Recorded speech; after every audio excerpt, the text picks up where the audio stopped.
कैसे वास्तविक जीवन के डंकी ने अमेरिका में जीवन के लिए सब कुछ दांव पर लगा दिया।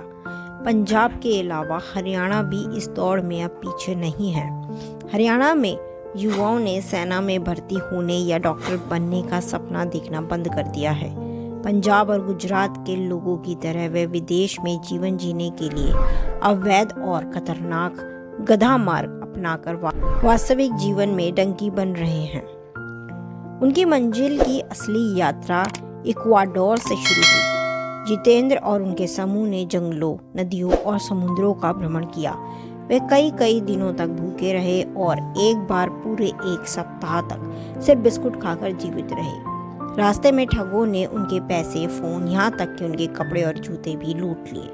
उन्हें ठंड और बर्फ में नंगे पैदल चलना पड़ा। लक्ष्य किसी भी कीमत पर संयुक्त राज्य अमेरिका तक पहुंचना था।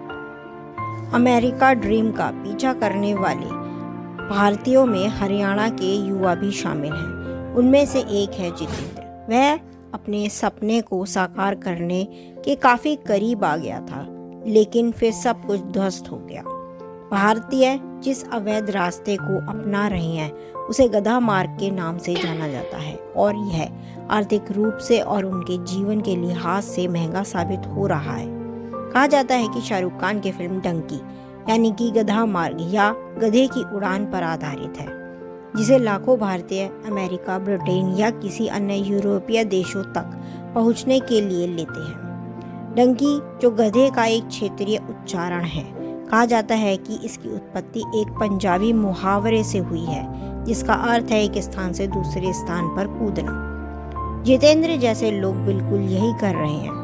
अपने सपने की मंजिल तक पहुंचने के लिए एक देश से दूसरे देश में छलांग लगाते हुए कई विदेशी देशों के माध्यम से एक सीमा से दूसरे सीमा तक तस्करी के जरिए पहुंचाए जा रहे हैं। जहां पंजाब के लोग ज्यादातर कनाडा की ओर जाते हैं, वहीं हरियाणा के युवाओं के लिए संयुक्त राज्य अमेरिका उनका प्रमुख स्थान है। तस्करी नेटवर्क के पैमाने का अंदाजा इस बात से लगाया जा सकता है कि अमेरिका में अवैध प्रवासियों का तीसरा सबसे बड़ा समूह भारतीय है। एक रिसर्च के अनुसार अमेरिका में 7,25,000 से अधिक भारतीय अवैध रूप से रह रहे हैं। जितेंद्र और उनका समूह संयुक्त राज्य अमेरिका पहुंच गया, लेकिन 11 महीने तक हिरासत केंद्र में रहने के बाद उन्हें वापस भारत भेज दिया गया। सीमा पार करना और अमेरिका में प्रवेश करना उनकी सबसे खूबसूरत याद है। हिरासत केंद्र में अपने दिनों के बारे में पूछे जाने पर जितेंद्र ने अपना सिर हिलाते हुए कहा, हरियाणा से लेकर नेपाल तक वहाँ लोग थे और कुछ लोग स्पेनिश भी बोलते थे, लेकिन वह सब खुश थे। हालांकि यह एक जेल थी, लेकिन अमेरिका में थी। पुर्तगाल के लिए 15 लाख और अमेरिका के लिए 45 लाख। जिंद को हरियाणा का हृदय कहा जाता है। जिंद जिले में गांव के गांव वीरान हो गए हैं। ग्रामीण जो अमेरिका का उच्चारण अमरीका करते हैं, एक शब्द गधा मार्ग से अच्छी तरह परिचित है और जिंद में लोग इसके लिए लाखों रुपए खर्च कर रहे हैं। हर गांव में एजेंट बैठे होते हैं जो लोगों से वादा करते हैं कि वे उनके सपनों की मंजिल तक उन्हें पहुंचाएंगे। हालांकि अलग अलग देशों के लिए शुल्क अलग अलग है। अगर पुर्तगाल के लिए यह लगभग 15 लाख है तो जर्मनी के लिए 25 लाख और अमेरिका के लिए 45 लाख। हर कोई विदेश जाना चाहता है। पंजाब को ड्रग्स ने निगल लिया है और हरियाणा के युवा अमेरिका सपने के आदी हो गए हैं। एक बुजुर्ग बताते हैं कि कैसे उनका बेटा महीनों तक सीमा पर भटकता रहा और एक वीडियो में उसे अधमरा देखे जाने के बाद उसे बचा लिया गया। जिंद की उबड़ खाबड़ सड़कों पर अमेरिका और कनाडा के स्टिकर लगे बहुत से वाहन गुजरते हैं। ये गाड़ियां उन लोगों की हैं जिनके परिवार के सदस्य इन देशों में बस गए। ये देश अब उनकी पहचान बन गए हैं। जिंद के चौराहों पर हर जगह अंग्रेजी कक्षाओं या वीजा परामर्श सेवाओं की पेशकश करने वाले पोस्टर लगे हुए हैं। हालांकि रोजगार के लिए विदेश जाकर परीक्षा पास करने के बाद बसने का चलन हरियाणा में काफी कम है। यहाँ के ज्यादातर लोग गधेरे के रास्ते पर निर्भर है। जिंद के एक स्थानीय निवासी बताते हैं कि ऐसा क्यों है। हमारे अंग्रेजी कौशल कुछ हद तक सीमित है, लेकिन हम भारी मात्रा में शारीरिक श्रम कर सकते हैं। अमेरिका में इसकी कद्र है। शारीरिक श्रम के लिए अच्छे पैसे की पेशकश की जाती है और आपको मुफ्त चिकित्सा उपचार भी मिलता है। हमारे पास यहाँ क्या है? बस धूल और भुखमरी, व्यक्ति का कहना है। जिंद के मोरखी गांव के जितेंद्र भी यही विचार रखते हैं। 2018 में उन्होंने गधे के रास्ते अमेरिका पहुंचने की कोशिश की, लेकिन 11 महीने हिरासत केंद्र में बिताने के बाद उन्हें भारत वापस लौटा दिया गया। हमने अपना खेत बेच दिया और किसी तरह 40 लाख रुपए इकट्ठा किए।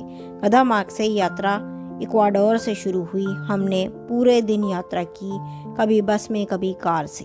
एक बार तो हमें 6 दिनों के लिए कमरे में बंद कर दिया गया। वह हमारे लिए खाना लाते थे, लेकिन हमें बाहर जाने की इजाज़त नहीं थी। जितेंद्र के मुताबिक गधेरे के रास्ते के समुद्री हिस्से को छोटी नाजुक नावों से पार करने में बड़ा जोखिम था और डरावना भी था। 7 दिनों के लिए जंगल में फंसे हुए थे। वहाँ के जंगल उन जंगलों से भिन्न हैं जो आप यहाँ देखते हैं। वे लंबी घास और घने पेड़ों से बने हैं। दिन में भी अंधेरा रहता है और अचानक बारिश शुरू हो जाती है।